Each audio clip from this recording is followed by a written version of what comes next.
now.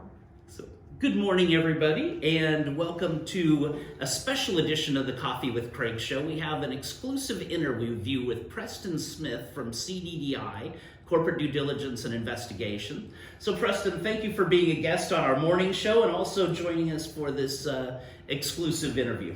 I much appreciate it. So first, tell us a little bit about CDDI, because I saw you posted last year was the best year ever, and you were thanking clients. And tell us a little bit about what are some of the main types of cases we're getting now, or has it changed since COVID? Right. Well, okay. We're a risk intelligence investigations company and a licensed detective agency. I'm a licensed detective in Poland.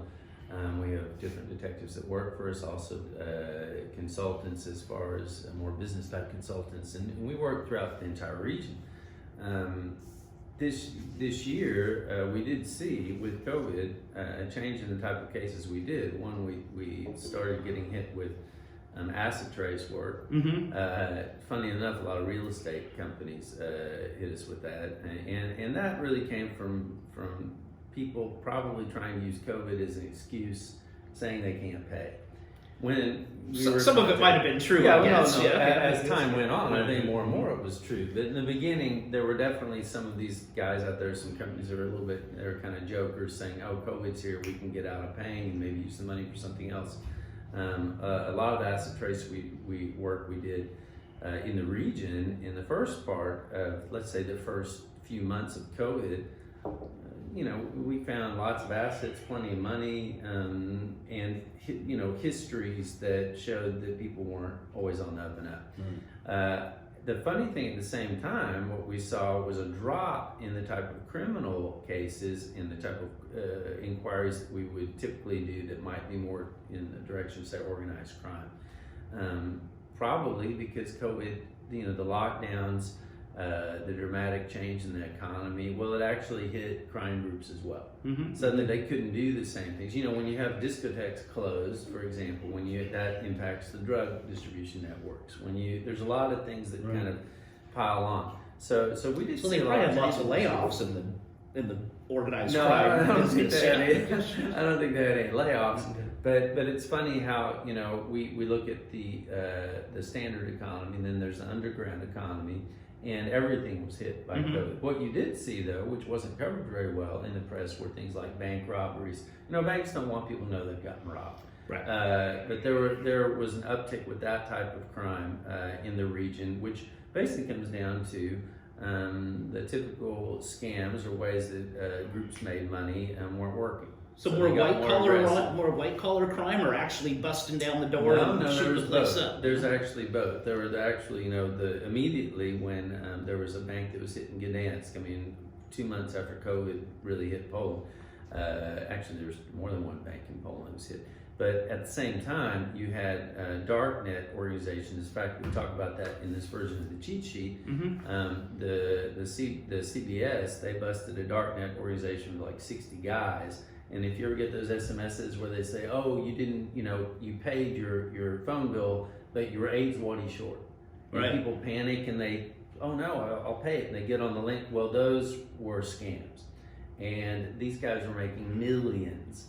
And the funny thing is, when the CBA busted them, there's like 60 guys. A lot of them, they worked together very closely for years, but they never actually had met each other face to face. So they pay the $8, but then they have access to your account or something. Yeah, well, what happened is you get a message that says, "Hey, you didn't pay your full payment, you made a mistake." So a lot of people that are honest, they pay their bills. People, they get on there and they don't think. And so they hit that link and it goes to, and these guys are very good, so it looks legit. And then they pay, but when you pay, you're putting in your sensitive information, right? And they have and then they have everything they need, and then they hit you for a lot more money. So sure, the 8 zlotys, they got 8 zlotys off you, but that wasn't the goal, right? And some of these guys, some of these different scams, they would make 200,000-300,000 zlotys in a couple of weeks, and then since they were, they're darknet IT experts, they'd go and they shut that stuff down. Right. It was funny. The guy who's leading this guy Richard the Lionheart in Polish. They had some pretty funny code names, but there were really some pretty advanced mechanisms that went into play. Everybody adapts. Everybody work the workplace adapts, organized crime adapts. Yeah, right. So what can you tell our investors, that are looking, I think a lot of investors can't physically get here. I mean, to Poland, Central Eastern Europe, they had some deals going, they see some opportunities. What would you say to investors that are stuck in the US or stuck in London and they're either looking at new opportunities, right, or just things have seemed to gone maybe not the way they would have gone if they would have been able to fly out here? Okay, well, I mean, there's two things that are going on. One is that there's still investment is happening. Mm-hmm. I mean, you see that private equity, you think everything's dead, but that's not exactly true. And so you don't want to miss your opportunity. But the second aspect is, you probably need to vet. And I'm not saying this, just call CDDI and use us and we'll get more contracts. But we do see, when you do things from a distance and you can't get hands-on, you can't get a feel for the people you're dealing with, or even get out there to see what you're investing in. That's a drawback, and so you need to actually get someone to do that for you. But also could be good, right? Prices in theory coming down, or there's definitely some companies and real estate. I think probably hotels that are out there for pennies on the dollar, and what's going to happen after COVID is the big question. Is it a good buy, or are you buying junk? I mean, nobody can predict the future, but we think actually that, and we held to this from the very start, that we're going to see stop-start lockdowns, huge economic hit for many sectors, and then in the spring, we're going to see kind of a new normalcy. And I still think that's going to happen. It may come slower than we thought, but it's COVID hopefully is going to gradually burn out. Right. And then on the cheat sheet, I see we got, no shortage of crime here with 34 pages back to back. Yeah. Just what are some of the things that, if it's anything different, anything that you've seen that's happening differently with criminals, or things that our clients should look out for as investors or operators that they're, they could step into without knowing it's happening? Okay, well, there is. And there have been changes that are completely different than what you used to see in the past. What we still do see, which is kind of sad, but it's not limited just to this region, are upper level management that are dealing with the competition behind your back. And maybe they're selling secrets, then maybe they're saying, hey, hire me away from my company and I'll bring a lot of knowledge and I'll bring people with me later. We'll hire those people and bring them over. Right. That can be very damaging to your company. So we do see that's going on now, just because people are also worried about their future stability. So if they're not quite happy in a company, then they're looking around to try to move.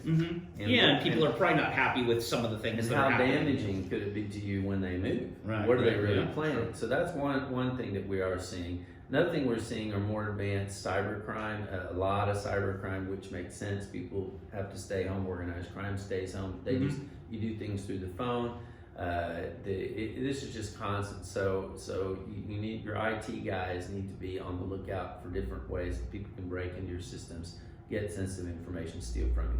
And then finally, what we've had, and this is somewhat out of desperation, somewhat not, but you've seen organized crime groups from the east move into this region. Now, a lot of that actually happened during the big Ukrainian influx, and I'm not picking on them, it's just so many workers coming here that organized crime got it in, and they came in even with HR companies. Right. HR companies would get co-opted and they didn't expect it, right? Then you would hire a lot of guys for your construction project, whatever, you find out that you've got some pretty nasty guys in the middle of that, and even trying to come in and take over your company, making threats. We saw a lot of crazy stuff, and some of this is addressed in the cheat sheet. You've got your political corruption, etc. So. All right, well, great.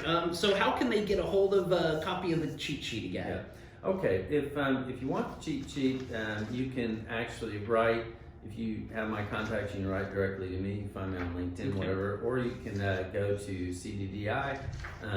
You can find the email there. It's just query@cddi.eu. Okay. Shoot it to me there and we'll get you on. Great. We're out of time. Preston, thank you very much. Everyone have a great day. And if you want a copy of the cheat sheet, you can either write to Preston or myself. The text will also be, it'll also be in the text, a link in the text. Okay.